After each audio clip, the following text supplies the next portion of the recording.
In the centuries following Augustine and the fall of the Roman Empire, leading into the Middle Ages, attitudes towards Jews and Judaism became increasingly hostile and violent, eventually causing their complete expulsion from most of Western Europe.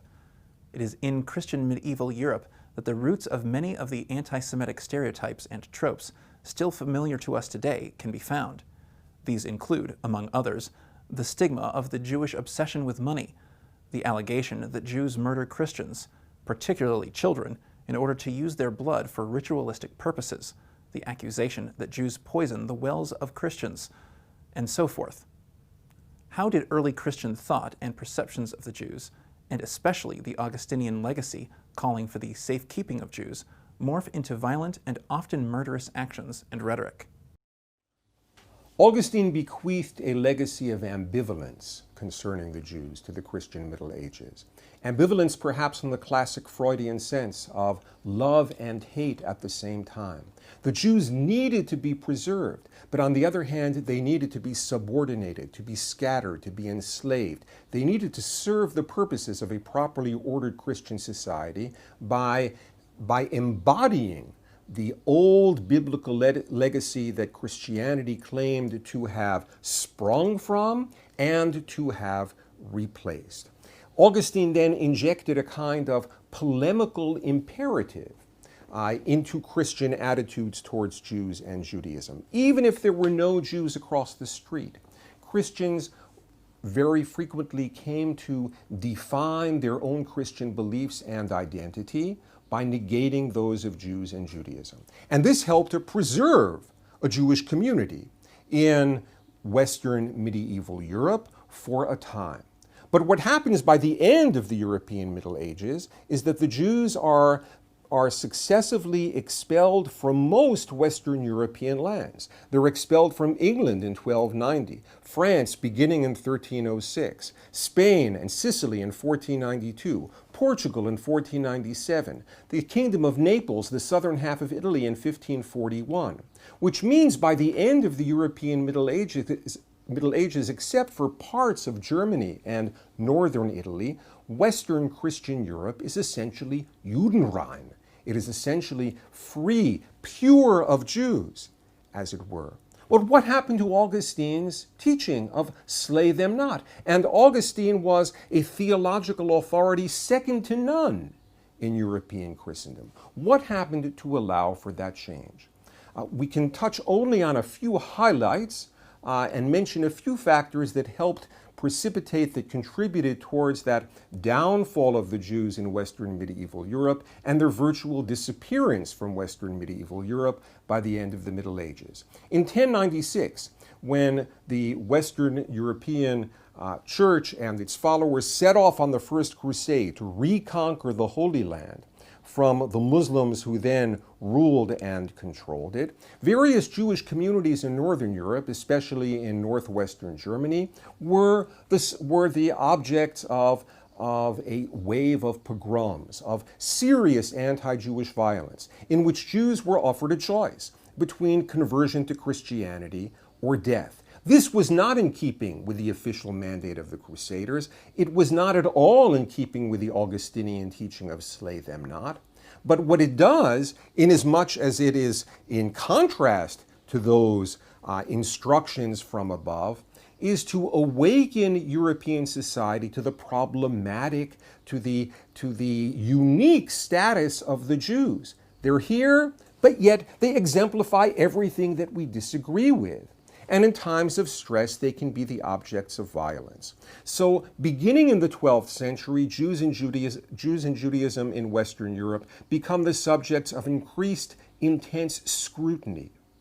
And this helps to bring about change that will eventually result in their expulsion and elimination. At the same time, during this period, Western European society is burgeoning, it's flourishing economically. Cities come back onto the scene, urban markets, a middle class, schools, universities, trade and commerce with remote areas as well, with the East. All are on an upsurge.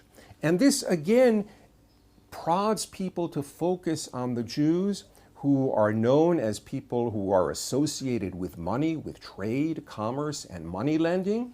It forces Jews into occupations like money lending. And what it also does is to bring them into a kind of friction and conflict with other classes in society. Christian bureaucrats who now themselves are experiencing new power and authority, and they have to stake out their terrain in contrast or in opposition to those of other groups like the Jews. During this same period, Western European Christendom comes into an encounter with other others. Jews were typically the only other in religious terms in early European society, in early medieval European society, but now Christians come into contact more than ever before with Muslims in their midst. They come into contact with Jews, with some pagan groups across the borders, the frontiers of medieval Europe to the north and to the east. And this meeting with others forces them to redefine the status and the mission of the other whom they have known until now, and that is the Jew. But perhaps the most important catalyst for change in the Christian perception of the Jew in theological terms is the awakening of the church to the reality that the Jews of today are not fossils of antiquity. They haven't remained motionless in ancient times the way Augustine imagined them. They're not waiting on that platform in the train station anymore for the Christian train of salvation to arrive. They've, as it were, gone off to a different platform, gotten on a different train. Judaism has evolved. Contemporary Judaism in medieval Europe is Talmudic Judaism. The church always knew Jews had their books like the Talmud, but they never read them before. And beginning in the 12th and 13th centuries, for the first time, Christian theologians, helped by Jewish converts to Christianity, read and scrutinize the Talmud, and they're shocked. Because rabbinic tradition is still alive.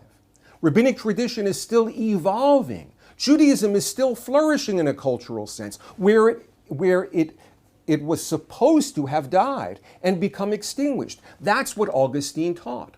And the conclusion was that the Jews of today then who accept the authority of the Talmud and the rabbis who came after Jesus are heretics.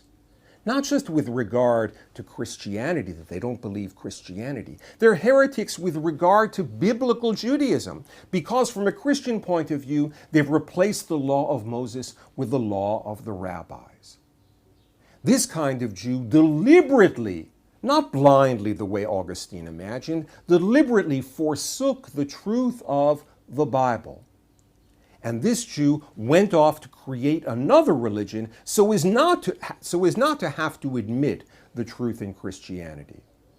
And this notion of the Jew as a deliberate unbeliever, a heretic, and Christianity has no patience for heretics in a properly ordered society.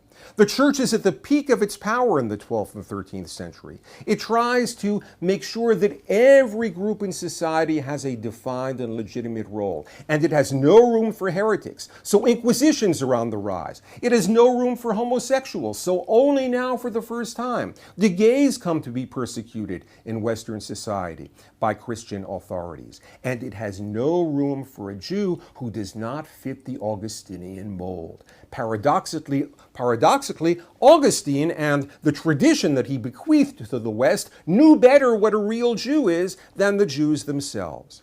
And so the Jew comes to be perceived as a kind of deviant, a heretic, a deliberate unbeliever. And this is expressed in a variety of manners which convey a sense that anti-Judaism or the earliest versions of anti-Semitism are on the rise. For example, Augustine had taught that the Jews who were responsible for Jesus' crucifixion, the Jewish Christ killers, really didn't know what they were doing.